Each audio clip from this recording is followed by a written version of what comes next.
Mucha gente comenta que One Piece realmente se pone bueno en el arco de Enies Lobby o en su caso en el de Marineford, y a mi parecer todos ellos se equivocan, ya que a pesar de que es indiscutible que ese par de arcos son unos de los mejores de One Piece, la realidad es que la obra ha sido buena desde el principio, solo que muchos no supieron apreciarlo. Es por esa razón que en esta oportunidad te traigo 10 razones por las que el arco de Arlong Park es perfecto. Recordemos que este forma parte del principio del manga, por lo que no hay que leer mucho para llegar a él, así que si quieres argumentos para rebatir esa tontería que mucha gente comenta, o si eres tú una persona que piensa así, te recomiendo que te pongas cómodo y no te pierdas este video. Tú puedes llamarme Napo, pero no le demos más vueltas a esto y démosle con el primer punto.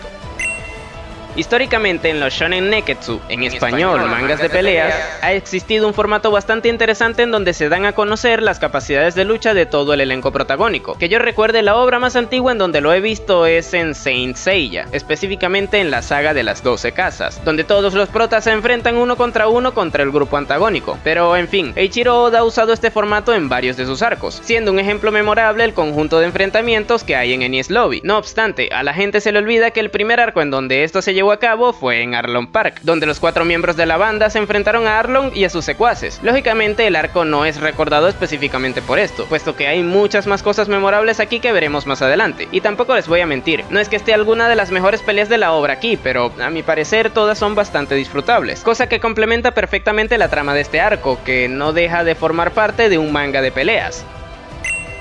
Uno de los aspectos que más brilla dentro de One Piece es el tener una construcción de mundo bastante amplia, y como no podría ser de otra manera, este arco también tiene de ello. Dejando de lado la obviedad de que es aquí en donde se nos introduce en la historia la primera raza alternativa a la de los humanos, una cosa que sí me parece mucho más resaltante a mi parecer es el hecho de que en los primeros capítulos se nos menciona brevemente a Jinbe, estableciendo la relación que se creía que tenía con Arlong, siendo esto algo que se nos aclaró mucho más adelante en el arco de la isla Gyojin en el flashback de Fisher Tiger, y aunque ese trasfondo enriquece mucho más a Arlong como villano, el personaje no depende de ello para ser funcional, puesto que sus motivaciones son perfectamente lógicas y creíbles. Es un pirata que se cree superior a los humanos por tener más fuerza que ellos y los somete para obtener beneficios económicos. Este es un ejemplo perfecto de cómo se debe llevar a cabo una ampliación de trasfondo, ya que no dependemos de enterarnos de todo lo que agregaron a posteriori para que el personaje o arco en cuestión, en este caso ambos, tenga un cierre redondo dentro de la propia narrativa. Otro punto interesante a resaltar es la aparición de Zoro dentro del arco, y es que aquí es donde se establece al personaje como el tripulante con el que Luffy siempre podrá contar para meterle el pecho a los conflictos. Aquí el espadachín venía de haber sido rebanado por Mihawk en el arco del Baratie, y a pesar de ello se encargó de Hachan, su rival a vencer, y posteriormente de entretener al propio Arlong mientras Luffy era salvado por Sanji y compañía, demostrando así el compromiso total que tiene con su capitán al dar el 110% de sus capacidades. Es aquí donde se deja bien en claro la función que tendrá de ahora en adelante, ser esa roca inamovible en la que el sombrero de paja podrá apoyarse a lo largo de la historia.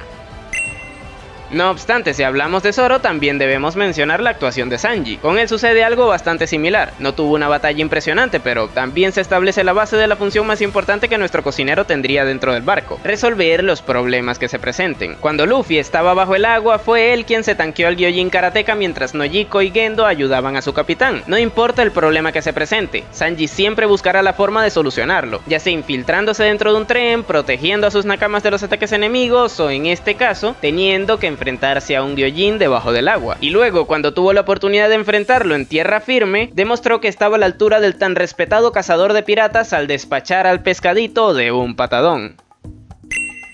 Y ya que hablamos de las batallas menos resaltantes, pasemos a la mejor pelea secundaria y a mi parecer la mejor del arco, el Usopp vs Shu. Y ustedes se preguntarán, ¿por qué diablos te gusta tanto esa pelea? La razón es simple: en este arco Usopp tuvo un desarrollo tremendo que tiene su punto clímax en dicho enfrentamiento. Y es que si nos vamos al principio del arco, vemos como literalmente deja vendido a Zoro contra unos Gyojin. Posteriormente se entera del contexto de la situación y salva a Gendo de Arlong. Luego es atrapado y salvado por Nami. Ya con esto se nos dejan dos cosas bien claras: Usopp es un cobarde con algún chispazo de valentía, y es él el que más razones tenía para empatizar con Nami. Esto le sirvió para que luego de lograr engañar a Shu haciéndose el derrotado, dejara de lado la opción de retirarse cobardemente y decidiera hacerle frente, ya que de otra manera no podría volver a ver en las caras a sus nakamas, dejando bien en claro el concepto base del personaje: Usopp es muy valiente a pesar de su cobardía, o al menos eso era durante la primera mitad de la historia. Pero en fin, si hablamos de su pelea, la verdad es que es bastante simple en cuanto a estrategia, pero el hecho de que sea la única que se se resuelva gracias a ese factor y no la típica de quién es el más fuerte y ya está, hace que brille entre las otras. Usopp evoluciona muchísimo más en Arlong Park que en todo el post-timeskip, y eso es de valorarse.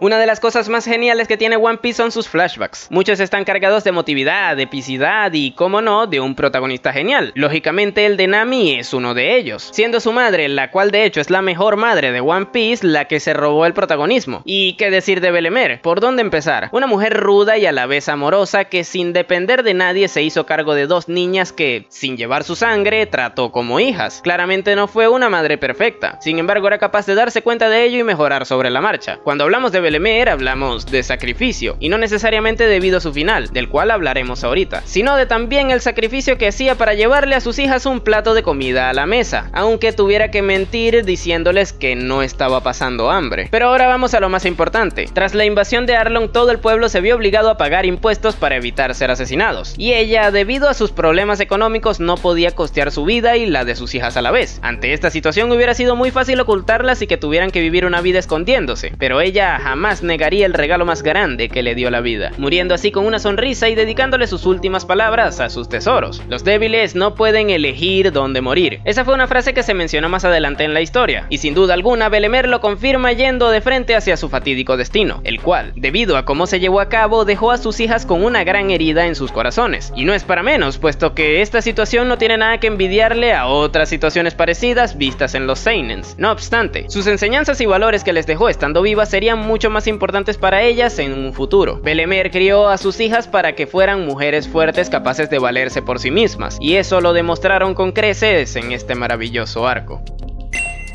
Ahora, si hablamos de epicidad, no se puede dejar de lado el que para mí es uno de los mejores paneles de One Piece y, como no, uno de mis favoritos dentro del manga. Y este no es nada más ni nada menos que el de los Mugiwara decididos a ir en contra de Arlong, el cual, si lo vemos con detenimiento, podría parecer bastante simple. A fin de cuentas, no es más que un panel en donde está Nami de fondo en el suelo con Sanji, Zoro, Usopp y Luffy de frente, pero la carga emotiva que este tiene es impresionante, la cual entendemos al ver la secuencia de paneles que llevan a Nami a pedirle ayuda a quien de ahí en adelante sería oficialmente su capitán. Y es que a lo largo del arco se nos va construyendo su trasfondo, en el que le vemos como a una chica que por sus propias manos buscaría liberar a su aldea, le cueste lo que le cueste. Esto deja en evidencia lo que mencioné en el punto anterior: Nami es una mujer independiente. Sin embargo, eso no implica no recibir ayuda cuando se la necesite. A fin de cuentas, gracias a varias acciones que hizo previamente, se ganó la buena voluntad de sus compañeros, tanto así que el más importante de ellos le dejó a cargo su tesoro, el sombrero de paja que simboliza el inicio de su viaje y que más adelante sería la insignia de su bandera, haciéndole entender a todos, incluyéndole, que su confianza hacia ella seguía intacta y que volvería por él luego de que se encargue de quien tanto daño le hizo. Como bien dije al principio, toda esa situación concluye con este panel, en donde el resto se muestran completamente confiados y decididos a ir a pelear en lugar de su amiga, simbolizando a la perfección la amistad que hay entre ellos. Si te metes con un Mugiwara, te metes con todos, algo que se adaptó a la perfección en el anime, en donde agregaron la escena que muestra cuando se dirigen hacia la base enemiga con una banda sonora epiquísima de fondo. Sin palabras ante esta genialidad.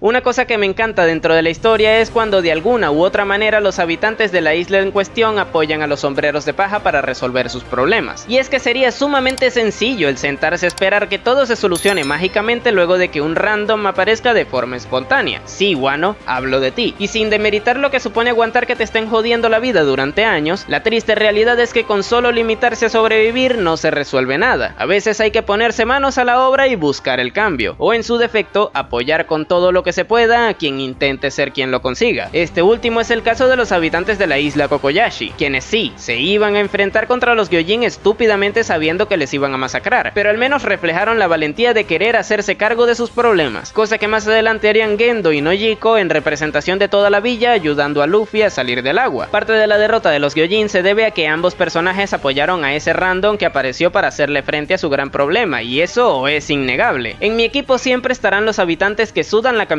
buscando ser de utilidad en la resolución del conflicto, y fue esta gente quien me hizo pensar de esa manera.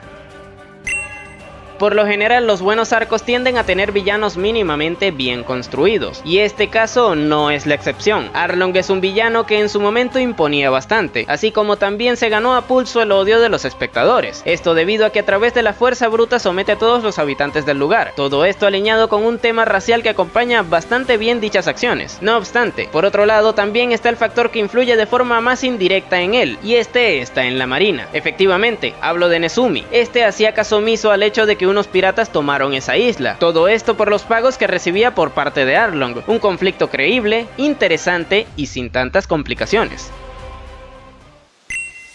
Por último, y como no podría ser de otra manera, tenemos que hablar del cierre del arco, dando inicio en el ocaso del enfrentamiento de Luffy contra Arlong, en donde el sombrero de paja decidió centrarse más en destruir ese lugar en el que Nami vio coartada su libertad, siendo el detonante de la recuperación de la misma el panel en donde vemos la mesa donde dibujaba los mapas volar por los cielos, esto acompañado de la derrota del responsable de haberle secuestrado tanto a ella como al pueblo. No obstante, al no ser el único culpable de lo que ocurrió, también era necesario ver cómo otro desgraciado recibía su merecido. Es por eso que no tardamos en ver cómo Nami, quien era la que más razones tenía para hacerlo, se desquita con Nezumi, siendo una gata dándole una paliza a esa rata asquerosa, como debe ser. Luego de esto vendría la típica celebración que se repetiría a lo largo de la obra. No obstante, como nuestros protagonistas no son héroes sino piratas, estos debían dejarlo bien en claro antes de irse de ese lugar, por lo que, aunque los aldeanos, ellos mismos, ustedes que están viendo esto y yo que lo estoy diciendo, sepamos que sí son sus salvadores, antes de irse debían actuar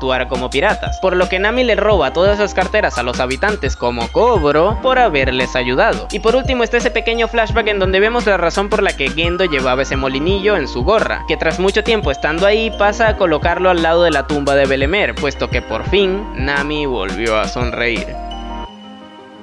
Y estas fueron las 10 razones por las que creo que Arlong Park es el arco perfecto para rebatir la estupidez de que One Piece se pone bueno en Enies Lobby o en Marineford. Pero si alguno de esos puntos no te convenció del todo, por aquí te dejaré otro más como regalito. La duración de este pedazo de arco es de simplemente 27 capítulos en el manga y de 14 episodios del anime. Vamos, que te lo puedes ver tranquilamente en un día. Sé que todo el mundo se queja de que One Piece es muy largo para darle rewatch y hasta cierto punto tienen razón. Pero si hay un arco que realmente vale la pena darle esa oportunidad es Arlong Park. El único contexto que deben tener por si no recuerdan lo que ocurrió al terminar el anterior es que el grupo de Zoro, Usopp y Johnny salieron antes para perseguir a Nami, y el de Luffy, Sanji y Yosaku fue después luego de vencer a la banda de Don Krieg, así que no tienen excusa, péguenle una relectura y me darán la razón. Eso sí, no se vayan sin dejarme un buen like y una suscripción para que no se pierdan mis siguientes videos. Por aquí les dejaré uno en donde le hice un análisis a Tashigi. Sin nada más que decir, tú puedes llamarme Napo y nos vemos en el siguiente video.